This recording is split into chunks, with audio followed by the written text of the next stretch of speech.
minkum ayyukum ahsanu amala. Allahumma salli ala Muhammad wa ala alihi wa sahbihi ajma'in. A'udzu billahi minasy syaithanir rajim. Bismillahirrahmanirrahim. Wabtaghi fima ataka Allahu daral akhirah wa la tansa nasibaka minad dunya wa ahsin kama ahsana Allahu ilaik wa la tabghil fasada fil ard innallaha la yuhibbul mufsidin. Bapak dan ibu-ibu, pertama sekali marilah kita bersyukur kepada Allah Subhanahu wa taala yang tentu saja tanpa mengurangi rasa sedih kita, rasa duka kita atas musibah besar yang menimpa keluarga kita dan kita semua. Tentu kita tetap bersyukur atas semua takdir Allah, karena Allah tidak pernah mentakdirkan kepada kita kecuali yang terbaik bagi kita. Semoga Allah berkenan dengan syukur kita, dan dengan demikian Allah punya sebab untuk melimpahkan rahmat yang lebih besar lagi pada kita. Selawat dan salam kita doakan pada Allah, semoga senantiasa dilimpahkan pada Nabi Muhammad sallallahu alaihi wasallam. Yang kita muliakan tuan rumah Pak Haji Hilal, sekeluarga besar, ada ibu juga, ada adik-adik, kemudian seluruh jamaah yang hadir dalam kesempatan ini, ada pengurus masjid, ada ketua RW, bapak ketua RT, ketua kongsi, dan semua kita yang alhamdulillah diberi kesempatan dan menyempatkan diri untuk hadir bertakziah di keluarga kita yang sangat berduka ini. Bapak-bapak dan ibu-ibu, sebagaimana tadi yang sudah dihantarkan oleh Bapak pengurus masjid dan juga tadi oleh Pak Haji Hilal, bahwa yang meninggal ini adalah orang tua kita, guru kita. Beliau tidak hanya besar untuk orang-orang terdekat beliau, tapi untuk kita semua. Beliau sangat dikenal sebagai pakar sejarah budaya Islam. Saya masih ingat waktu 32 tahun yang lalu, jadi saya juga murid beliau langsung, Pak Hilal. 2 semester dulu, walau saya di Usuluddin di Tafsir Hadis, tapi beliau itu ngajar SKI-nya tidak hanya di Fakultas Adab. Walau beliau adalah dosen tetap di Fakultas Adab, tapi juga di 91 itu beliau ngajar juga di Usuluddin. Mengajar SKI, diajar SKI oleh beliau dengan referensi bahasa Arabnya itu di 2 semester di 91-92 awal itu. Jadi beliau adalah orang yang sangat mumpuni keilmuannya, dan untuk UIN sekarang itu tentu belum ada level itu. Insyaallah nanti Pak Hilal yang mewarisi keilmuan ini, karena jurusannya sama. Beliau adalah orang yang sangat dikenal baik, dikenal dengan sangat baik di kalangan kita. Beliau sangat membimbing dan sebagainya. Beliau dulu pernah memberi kata sambutan di buku pertama saya, Ulumul Quran, karena ketika itu beliau adalah rektor YIN Mempelai Padang. Sekitar 2 tahun yang lalu saya sangat kaget dengan sikap beliau. Beliau adalah orang yang sangat rendah hati dan pandai menempatkan segala sesuatu itu pada tempatnya. Kita aja yang sungkan. Saya waktu masih bertugas di Fakultas Tarbiyah, tiba-tiba diberitahu oleh pegawai, Pak Prof. Maidir mencari Bapak.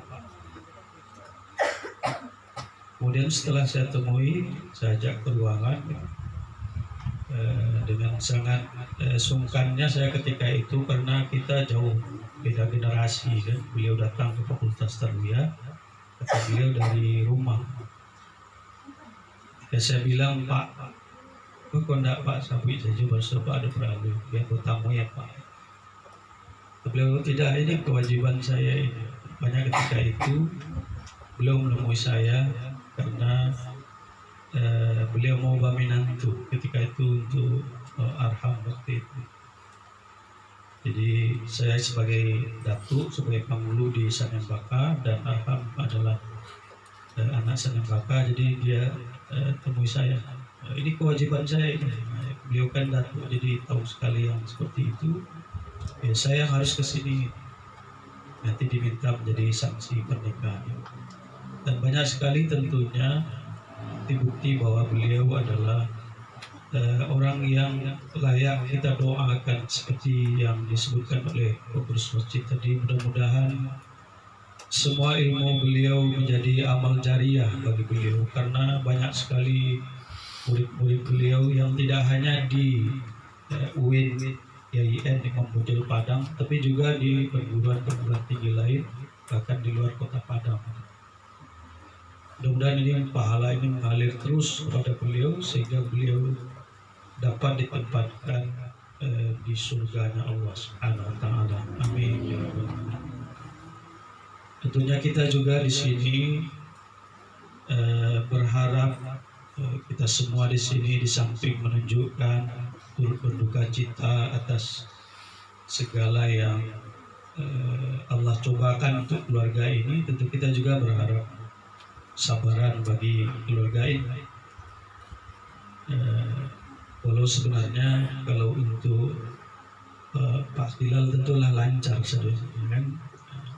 Beliau adalah orang yang sangat paham terhadap agama dan juga sudah berkali-kali ditakziahi berkaitan dengan ini. Dan juga sekarang kan sudah hari ke-10 kalau tidak salah, tanggal 26, sekarang sudah tanggal 8, hari Minggu, sekarang sudah hari Rabu. Tapi tentu saja kita berharap lebih dari itu, sabar yang sebaik-baiknya, yang nanti positif bagi kehidupan kita selanjutnya. Bapak-bapak dan ibu-ibu, di samping tentunya kita turut berduka, turut ikut bersama dalam persoalan yang ditakdirkan oleh Allah ini, sehingga keluarga kita yang ditimpa musibah ini tidak merasakan jatuh yang lebih dalam. Kita juga diajarkan oleh Rasulullah SAW untuk mengambil pelajaran dari peristiwa-peristiwa dan takdir-takdirnya, diantaranya takdir kematian ini. Sebagaimana tadi Pak Bilal sebutkan bahwa beliau meninggal dalam usia 72 tahun. Itu kan bukan berarti saya harus 72 tahun dulu baru meninggal, kan tidak begitu. Ya, tidak harus 72 tahun. Ada yang sebelum itu, malah ada yang lebih. Yang jelas semua kita akan tutup usia pada waktu yang telah ditentukan oleh Allah. Yang semua itu tentu membutuhkan kesiapan kita dari sisi kita ya. Kalau dari sisi Allah, kalau sudah datang tidak tunggu siap-siap dulu. Karena Allah tidak memberitahu secara persis kapan datangnya itu, maka kita siap selalu menghadapi itu. Perjalanan hidup dan rangkuman isi Al-Quran dan hadis itu menyebutkan bahwa kita harus mempersiapkan kehidupan di dunia dan di akhirat. Tentu kita matangkan kedua-duanya, dan berangkatnya salah satunya dari peristiwa kematian ini. Bisa saja kita yang sudah doktor misalnya tidak nunggu profesor dulu sudah meninggal, bisa saja. Tidak nunggu berkeluarga dulu sudah meninggal. Kalau kita perhatikan ayat 77 surat Al-Qasas tadi itu, kesimpulannya bisa agak berbeda dari yang banyak didengungkan. Misalnya tidak sedikit kita mendengar, carilah kehidupan dunia ini yang mengantarkanmu ke akhirat dengan baik. Kalau dalam versi ayat 77 tadi itu, yang standarnya itu adalah kehidupan akhirat. Wabtaghi fima atakallahu daral akhirah. Akhiratnya yang jadi patokannya terlebih dahulu. Bukan dunia yang membawa ke akhirat, tetapi patokan akhirat yang tidak membuat kamu lupa dunia. Di situ disebutkan apa yang diberikan kepadamu untuk kehidupan akhirat, wala tansa nasibaka minad dunia. Jangan lupa kamu sekarang hidup di dunia. Jadi ini yang perlu dibalik gitu. Kita memang hidup dunia sekarang, tapi patokan amalnya itu adalah untuk di akhirat. Ada kadang-kadang memang tidak serius kadang-kadang menyebutkan ini, tapi jika atau ketika diucapkan berkali-kali, dia kadang-kadang bisa jadi keyakinan. Orang yang pikirannya, perbuatannya berorientasi pada amal-amal akhirat itu ada yang diposisikan, sekali lagi walaupun bercanda, tapi karena sering-sering disebut begitu kadang-kadang bisa jadi patokan. Orang yang mendasarkan kehidupannya pada amal-amal yang akan dinikmati khusus atau dari dunia sampai ke akhirat itu, yang khusus di akhirat itu, seringkali disebut tidak cerdas dalam beramal, kurang kuno, kurang baik. Padahal itu diantaranya disebabkan karena kita tidak memahami itu dengan baik atau tidak bisa menggunakan sebaik-baiknya pelajaran agama tentang itu. Saya mau contohkan sesuatu, bahwasanya ketika kita ngurusi persoalan yang berorientasi akhirat itu terbawa langsung. Ada sebuah hadis yang disampaikan oleh Ali bin Abi Thalib. Mari kita simak hadis ini, walaupun tidak sempat menjabarkannya secara panjang lebar. Hadis ini hadis sahih, diriwayatkan oleh Imam Bukhari dan lainnya. Dikatakan oleh Ali bin Abi Thalib itu pernah suatu ketika Fatimah ini kan anak Nabi, Anna Fatimata istaqat, dia Fatimah ini anak Nabi, istri Ali. Dia mengeluh suatu ketika, matalqam darlaha bima tarham. Dia mengeluh karena baginya semakin sulit itu menumbuk gandum. Karena untuk bikin roti makanan mereka kan ditumbuk dulu gandum. Kalau cara dulu mungkin seperti kita numbuk padinya di lasuk. Mungkin anaknya lah makin gadang, Hasan dan Husin, sehingga butuh banyak makanan sehingga dia makin kesulitan. Atau mungkin karena dia sudah mulai tua juga dan segala macam. Pokoknya dia mengeluh pada suaminya, "Ba aku dah ndak talok bana ada mulai menumbuk itu." Lagak balik dia kerajo seperti itu. Soalnya kalau ibu-ibu dia nggak tahu ada mau mencuci dia tangan, balilah masuk cuci atau balilah yang itu, karena memang mungkin volumenya bertambah atau tenaganya berkurang dan segala macam, atau karena sudah ada sakit tertentu, misalnya kaki kena air lama-lama dan sebagainya. Dia mengeluh pada suaminya. Tentu Ali belum dapat solusi ketika itu. Disebutkan dalam riwayat itu, fabalaghaha anna Rasulullah SAW utiya bisabir. Di saat dia mengeluhkan kesulitannya membuat makanan, numbuk gandum, bikin roti itu, Dia mendengar Nabi Shallallahu Alaihi Wasallam mendapatkan beberapa orang tawanan.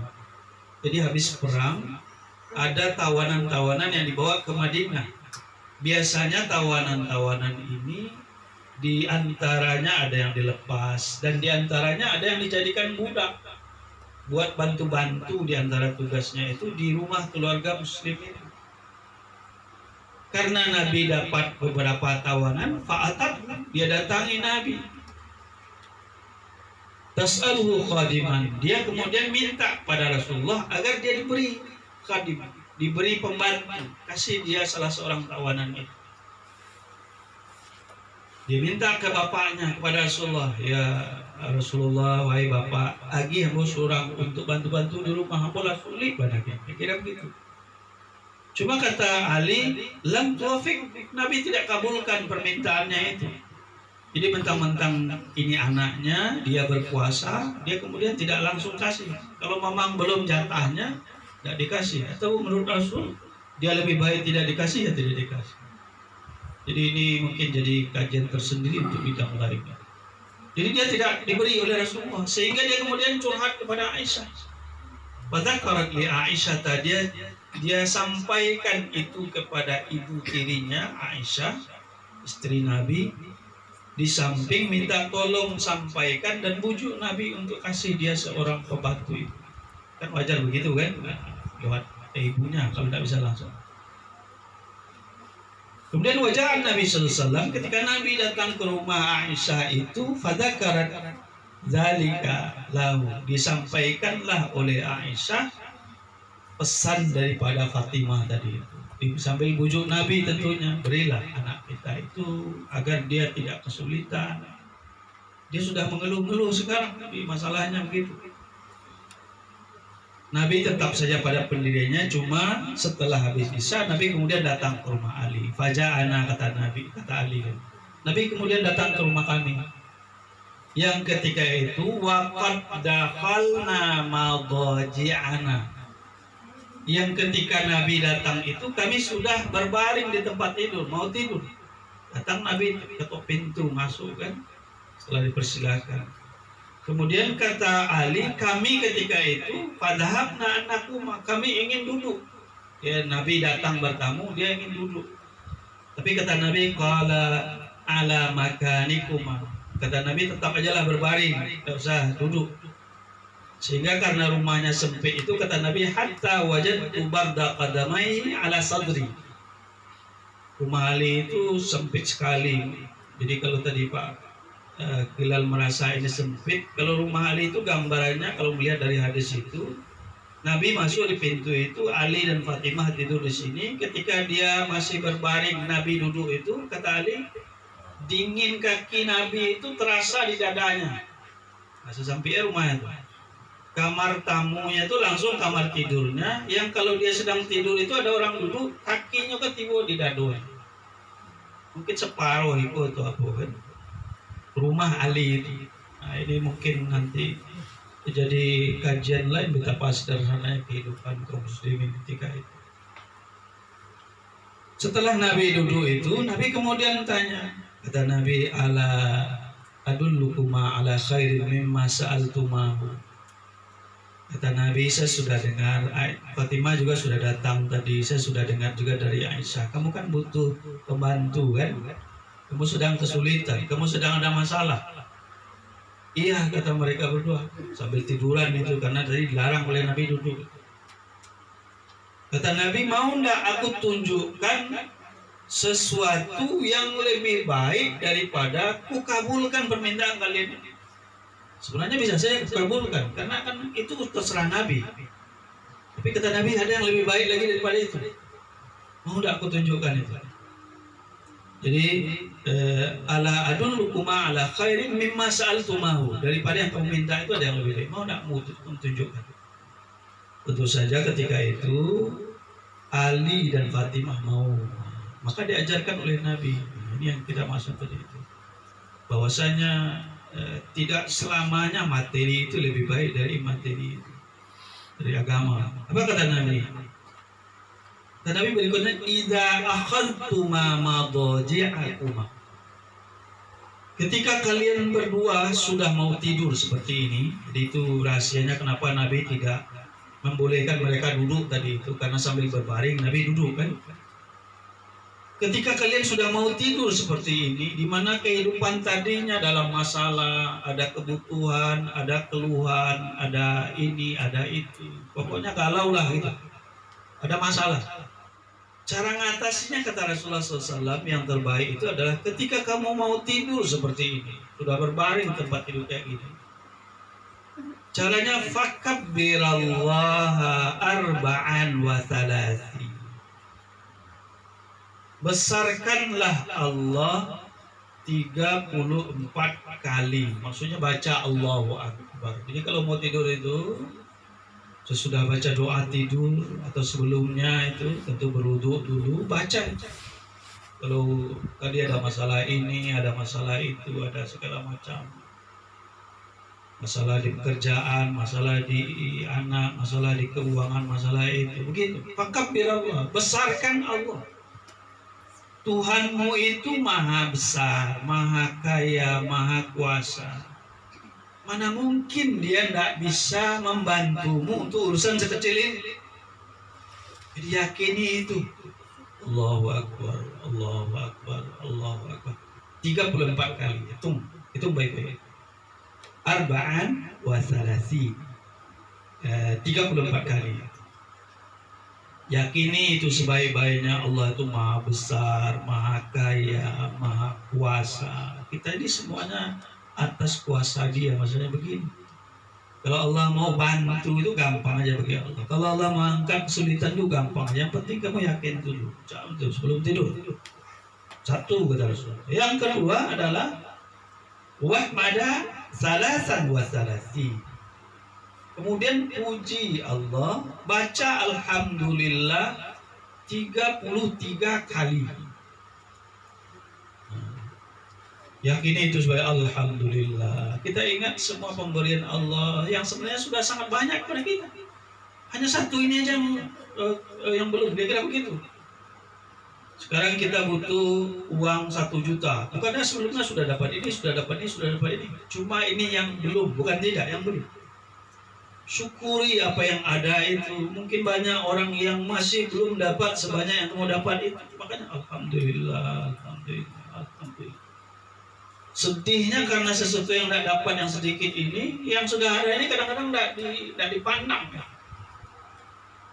Padahal kadang-kadang yang dibutuhkan itu kalau dicari apa yang ada itu fungsinya kadang-kadang sudah ada dari yang sudah ada ini.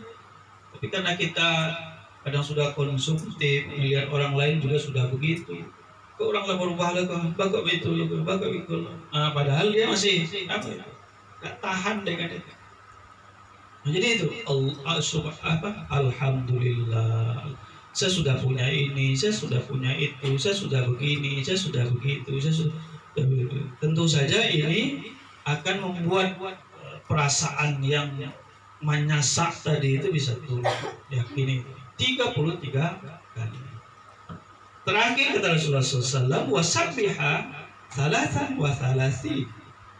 Kemudian sucikan Allah, baca subhanallah. Jadi urutannya terbalik dengan urutan ketika kita zikir setelah salat. Kalau sudah salat kan subhanallah, apalagi alhamdulillah dan Allahu Akbar. Kalau ini dibalik urutannya.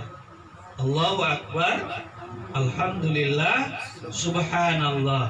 34 kali, 33 kali, 33 kali 100. Allah Maha Suci Allah. Hilangkan semua buruk sangka terhadapnya. Saya dikasih cobaan seperti ini bukan karena dia benci, bukan karena dia marah. Ini adalah bagian dari kasih sayang. Dia gampang saja untuk balik keadaan ini. Ditutup hadis ini dengan penegasan oleh Rasulullah SAW, seolah ditunjuk itu Ali dan Fatimah itu. Fa inna dzalika khairul lakuma mimma sa'altuma. Ketahuilah kata Rasulullah SAW, yang saya ajarkan ini jauh lebih baik daripada saya kasih kamu pembantu. Kalau saya kasih kamu pembantu mungkin beres satu itu aja, bisa juga tidak beres. Dan kadang-kadang orang ini kalau sudah dikasih satu kanalonan lain, kanalonan lain, nggak juga selesai. Tapi kalau dengan pengamalan ini kamu bisa tuntaskan masalah ini, dan insya Allah juga masalah berikutnya. Nah, ini yang kita maksud dengan sangat banyak. Sesungguhnya amalan-amalan agama itu tidak sebanding dengan kejaran-kejaran materi yang jadi buruan kita. Yang malahan kadang-kadang tidak hanya menyandingkan, mengorbankan kadang-kadang. Jadi keadaan ini bahwa segala sesuatu tidak terlepas dari takdir Allah, bahwa segala sesuatu itu bukan kita yang menentukan. Kalau tahu Pak Hilal, andaikan hari itu ayah beliau akan dipanggil, tentu beliau dari sebelumnya sudah siap-siap di situ. Tapi kan takdir itu kan tidak kita yang menentukan, tidak kita yang diberitahu.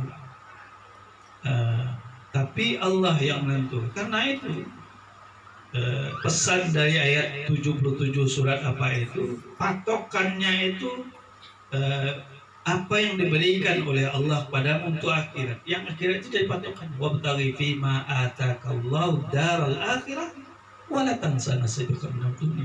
Bukan terbalik gitu. Bukan terbalik. Makanya ini yang penting untuk dibalikkan kembali patokannya itu. Betapa banyak orang yang setelah dapat yang dunia itu tapi kemudian merasa kosong. Falamma adaa'at ma haulahu dhahaballahu binuri. Ketika mereka sudah menikmati terangnya api itu yang dia dapatkan di dunia itu, Allah ambil nurnya. Terangnya itu dapat, tapi rasa terang itulah dia ambil. Itu karena tidak disatukan atau diutamakan itu yang kehidupan sesungguhnya. Jadi inilah pelajaran bagi kita semua yang diberi oleh Allah cobaan ini. Jadi ini bukan hanya cobaan untuk keluarga Pak Hilal, tapi untuk kita semua karena beliau adalah orang tua kita, guru kita. Dan inilah pelajaran-pelajaran yang bisa kita ambil. Mudah-mudahan dengan kejadian ini kita juga dapat meningkatkan derajat kita di sisi Allah Subhanahu wa taala. Tentunya yang pertama tadi kita sangat berharap beliau ini diterima dengan baik di sisi Allah Subhanahu wa taala dan ditempatkan di tempat terbaik. Karena beliau kan guru yang banyak muridnya. Saya salah satu dari muridnya, sudah beri tausiah nanti doanya sama muridnya yang lain. Kebetulan ada muridnya satu lagi. Terima kasih, mohon banyak maaf, semua bermanfaat bagi kita semua. Billahi taufiq wal hidayah. Assalamualaikum warahmatullahi wabarakatuh. Waalaikumsalam. Silakan Bu ya.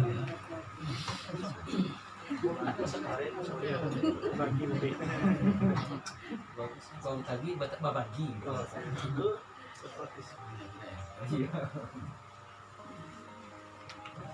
Assalamualaikum warahmatullahi wabarakatuh. Waalaikumsalam.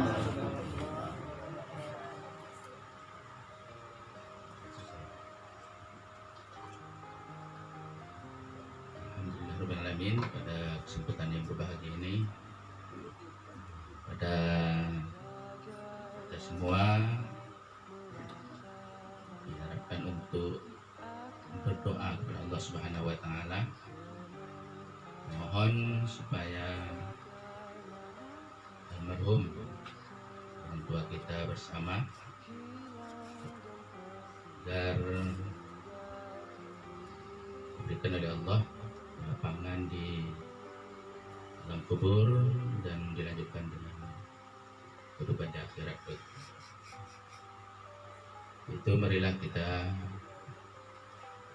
awali dengan kalimat thayyibah istighfar kepada Allah Subhanahu wa taala. Astagfirullahaladzim, astagfirullah. A'udzu billahi minasyaitonir rajim. Bismillahirrahmanirrahim. Alhamdulillahi rabbil alamin. Wassalatu wassalamu ala asyrafil anbiya'i wal mursalin wa ala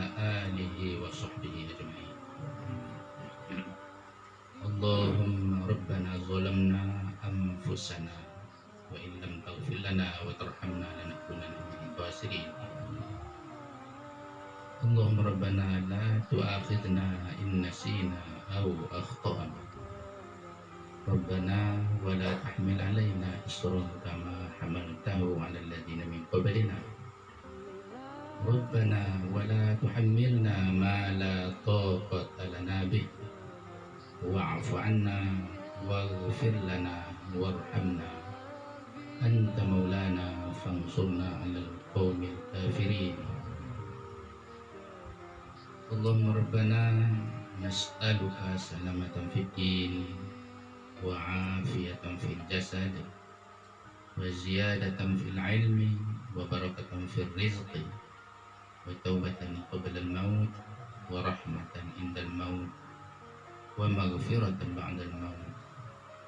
اللهم هون علينا في سكرات الموت والنجاة من النار والعفو عند الحساب. اللهم أعنا على ذكرك وشكرك وحسن عبادتك. اللهم اختم علينا بحسن الخاتمة ولا تختم علينا بسوء الخاتمة. اللهم اغفر له وارحمه وعافه واعف عنه وأكرم نزله ووسع مدخله واغسله بالماء والثلج والبرد ونقه من الخطايا كما ينقى الثوب الأبيض من الدنس وبدله دارا خيرا من داره وأهلا خيرا من أهله وقه فتنة القبر وعذاب النار. اللهم لا تحرمنا أجره ولا تفتنا بعده واغفر لنا وله. اللهم ربنا نسألك علما نافعا ورزقا طيبا وعملا متقبلا. ربنا أفرغ علينا صبرا وثبت أقدامنا وانصرنا على القوم الكافرين. اللهم ربنا تقبل منا صلاتنا وصيامنا وكل عبادتنا يا مجيب السائلين.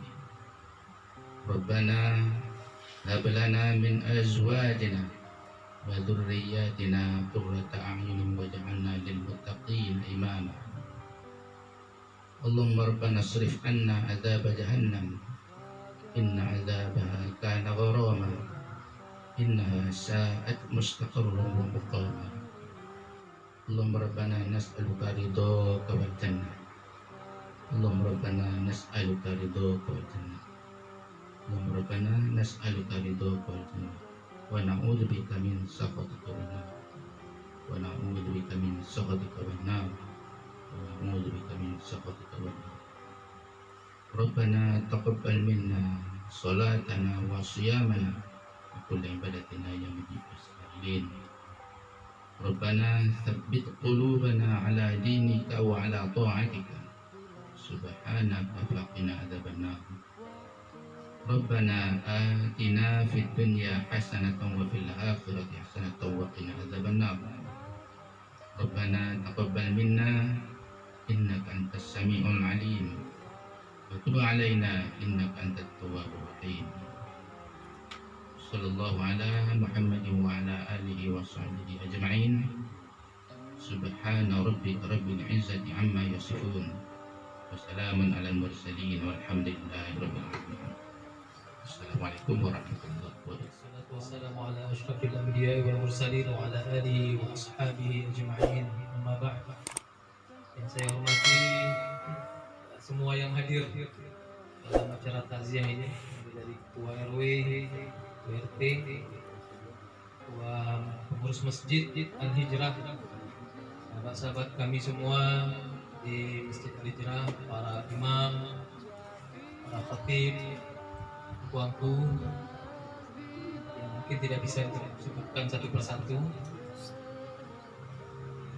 Rasa syukur sekali kita rasakan pada malam hari ini atas kehadiran Bapak dan Ibu-ibu sekalian di rumah ini dalam rangka menampakkan yang sedih, ikut berduka dan berbela sungkawa atas berpulangnya ke rahmatullah orang tua kami Bapak Profesor Dr. Medir Harun hari Minggu tanggal 26 Februari jam 9:18 pas kita sedang asik-asik ngeguru di lingkungan kita ini. Pagi-pagi memang sudah ada kegiatan juga, kita izin kita dapat berita begitu. Dan bapak kami ini meninggal dalam usia 72 tahun, 2 tahun setelah pensiun 70, tapi masih aktif waktu itu, masih diminta untuk mengajar. Jadi masih mengajar sampai semester yang kemarin. Kemudian sejak Desember sudah mulai sakit ginjal, sudah tidak berfungsi dengan baik lagi, sampai harus menjalani cuci darah pada saat Desember sampai ke Februari itulah mulai drop terus sehingga dipanggil oleh Allah, sampai dipanggil oleh Allah Subhanahu wa taala pada 26 Februari yang lalu. Bapak dan Ibu, para jemaah takziah yang dirahmati Allah, pertama yang kami sampaikan sebagai Sahibul Bait, mohon maaf yang sedalam-dalamnya. Mungkin pada waktu itu tidak sempat memberitahu semuanya tentang peristiwa ini. Kemudian juga baru hari ini bisa menerima kedatangan Bapak dan Ibu-ibu, karena kami memang di rumah duka di tempat orang tua hampir setiap malam juga mengadakan takziah. Jadi kami mohon maaf yang sebesar-besarnya. Kemudian juga minta maaf juga karena kondisi kita pada saat ini berdesak-desakan. Kata Pak Haji ya, tinggal di komplek mas. Kalau di komplek, kalau dari Pak Haji kan tinggal di 2 komplek aja ya. Jadi ya kalau di komplek mereka lah kan. Mudah-mudahan tidak mengurangi nilai dari kegiatan kita pada kesempatan ini. Dan juga terakhir kami sampaikan sekali lagi ucapan ribuan terima kasih atas kehadiran Bapak dan Ibu semua. Mudah-mudahan ini memang sebagai bukti persaudaraan kita sebagaimana disampaikan oleh Ustaz Henry, dan setidaknya bisa menjadi situasi dingin bagi kami yang ditinggalkan, diberikan kesabaran oleh Allah Subhanahu wa taala untuk melanjutkan perjalanan hidup ke bumi ini. Alhamdulillah pada malam hari ini hadir orang tua kami yang perempuan, ibu kami di dalam, dan ada anak yang terakhir. Demikian saja yang dapat kami sampaikan, dan ungkapan maaf tadi untuk menyambut dari yang sampaikan pengurus tadi. Kami telah memaafkan semua yang kesalahan dari Bapak dan Ibu sekalian kalau ada, dan tentunya juga dalam kesempatan ini kami juga mohon maaf bagi antara Bapak dan Ibu ada yang berinteraksi dengan orang tua kami. Buya Dalil nih pembimbing beliau dulu banyak itu mahasiswa. Mungkin ada di antara kita juga yang berinteraksi dengan orang tua kami, maka melalui kesempatan ini kami mengucapkan mohonkan maaf juga atas kesalahan yang dilakukan oleh orang tua kami. Demikian saja, wabillahi taufiq wal hidayah. Assalamualaikum warahmatullahi wabarakatuh. Bapak dan Ibu sidang jamaah takziah yang dirahmati Allah SWT. Alhamdulillah pada malam hari ini kita diberi kesempatan untuk bertakziah di rumah duka ini. Barangkali pada saat duka, pada saat kejadian wafatnya almarhum guru kita, orang tua kita, almarhum Pak Profesor Dr. Haji Medir Harun, ayahanda tertinggal dari salah seorang kawan kita dari Ustaz Hilal. Saat itu barangkali kita dalam kondisi tidak berkesempatan untuk hadir langsung melayat dan turut menyampaikan duka. Pada hari itu kita sedang goro ya, kalau di RT 02, dan kita juga di masjid juga ada kegiatan. Masuk Ustaz Hilal pagi itu juga berkegiatan saat itu. Mendadak juga beliau langsung pergi ke TKP. Ya, ada di antara kita yang bisa sempat berdatang ke rumah duka, dan ada juga dari kita yang baru sekarang bisa mengungkapkan duka. Kesempatan ini kita atas nama Jamaah Masjid Al-Hijrah. Jadi kalau RT 02 itulah malah kaji menurun. Tapi gini gua hadir selanjutnya Jamaah Masjid Al-Hijrah, baik itu warga RW 15, baik itu berada di dalam komplek buletin maupun berada pada namanya di tempat durian. Semuanya dilingkung oleh RT RW 15, semuanya dilingkung lebih besar oleh Jamaah Masjid Al-Hijrah, dan itulah kemudian yang menghadirkan kita di sini untuk turut mengungkapkan duka, turut berduka atas wafatnya ayahanda tercinta, atas wafatnya beliau yang kita sama-sama mengenal bahwa almarhum adalah guru kita. Beliau adalah tokoh yang sangat dikagumi dan disegani oleh kita, terutama di Sumatera Barat, dengan kajian-kajian keislaman beliau. Untuk itu Bapak dan Ibu, kita semua atas nama Jamaah Masjid Hijrah menyampaikan ungkapan turut berduka cita kepada almarhum, pada keluarga, ahli bait, ahli musibah juga. Semoga beliau wafat dalam keadaan husnul khatimah. Semoga dosa-dosa beliau diampuni oleh Allah SWT. Semua amal-amal beliau, amal soleh beliau dicatat sebagai amal kebaikan yang mengalir pahala-pahalanya kepada beliau. Tentunya besar harapan kita pada keluarga yang ditinggalkan, anak, istri dan cucu beliau semuanya diberikan kesabaran dan ketabahan. Bapak dan Ibu, kesempatan ini marilah kita bersama-sama menghadiahkan untuk beliau, semoga pahala yang mengalir pada beliau. Pemula Al-Quran Al-Fatihah.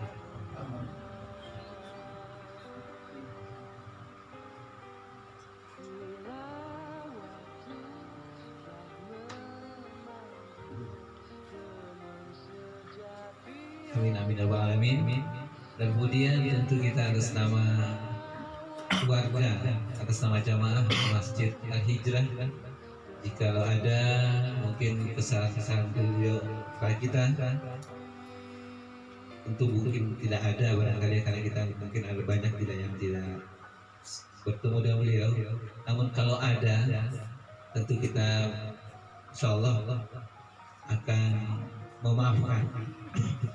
Namun kita pada saat ini juga meminta pada Al-Bait, kalau ada kesalahan-kesalahan kita mungkin yang tidak sengaja, tentunya kita juga mohon untuk dimaafkan atau diwakili oleh Al-Bait untuk maaf. Barangkali itu yang bisa kita sampaikan. Semoga pertemuan kita ini, cara mengungkapkan duka kita seperti ini adalah sesuatu yang perlu kita semarakkan, perlu sering kita lakukan dan kita pertahankan. Dan inilah cara kita untuk mengungkapkan kita adalah innamal mu'minuna ikhwah, hanya saja orang beriman yang bersaudara. Berarti ini adalah cara kita mengungkapkan keimanan kita, yaitu mengungkapkan persaudaraan. Wallahu a'lam. Mohon maaf. Wassalamualaikum warahmatullahi wabarakatuh.